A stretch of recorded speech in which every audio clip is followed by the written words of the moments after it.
جهادي ويهيب حماسي أن أصبح كيد الغاشم وأجاهد مثل القاسم والخط حسيني والخط حسيني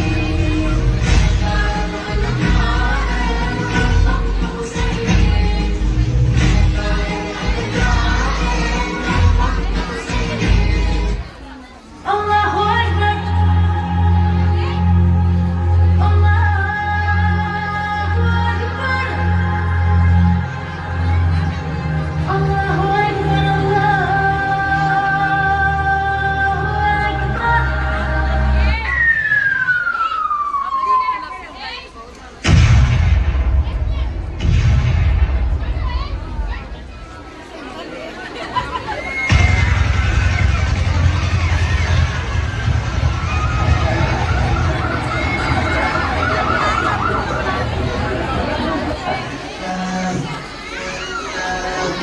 और तुमको क्या हुआ है कि अल्लाह की राह में और उन बेबस मर्दों और औरतों और बच्चों की खातिर नहीं लड़ते जो दुआएं किया करते हैं कि ऐ परवरदिगार हमको इस शहर से जिसके रहने वाले जालिम हैं निकाल कर कहीं और ले जा और अपनी तरफ से किसी को हमारा हामी बना और अपनी ही तरफ से किसी को हमारा मददगार मुकर्रर फरमा।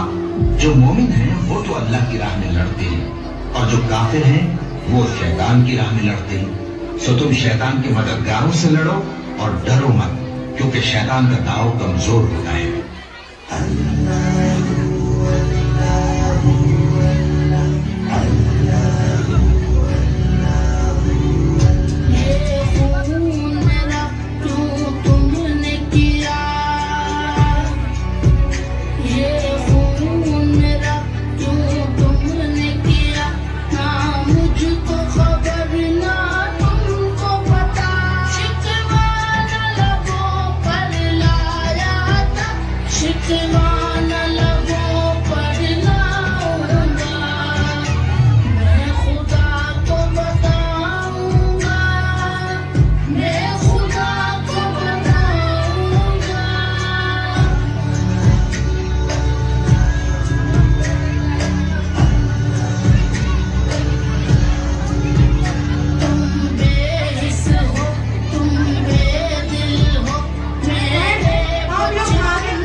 समझना कि ये जालिम जो काम कर रहे हैं अल्लाह उनसे बेखबर है। वो इनको उस दिन तक मोहलत दे रहा है जबकि दहशत के सबब आंखें फटी की फटी रह जाएंगी और लोग सर उठाए हुए मैदान क़यामत की तरफ दौड़ रहे होंगे। उनकी निगाहें खुद अपनी तरफ लौट न सकेंगी और उनके दिल मारे खौफ के हवा हो रहे होंगे। और लोगों को उस दिन से आगाह कर दो जब उन पर अजाब आ जाएगा।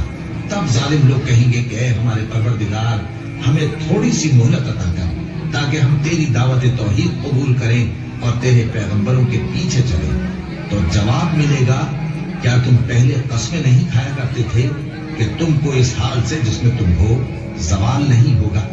जिस दिन ये जमीन दूसरी ये जमीन बना दी जाएगी और आसमान भी बदल दिए जाएंगे और सब लोग अल्लाह के सामने निकल खड़े होंगे, उस दिन तुम गुनाहगारों को देखोगे कि जंजीरों में जकड़े हुए हैं।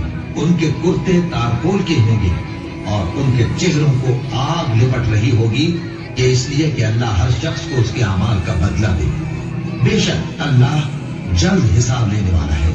ये कुरान लोगों के नाम अल्लाह का पैगाम है ताकि उनको उससे डराया जाए और ताकि वो जान लें कि वही अकेला माबूद है और ताकि अहले अक्ल नसीहत हासिल करें।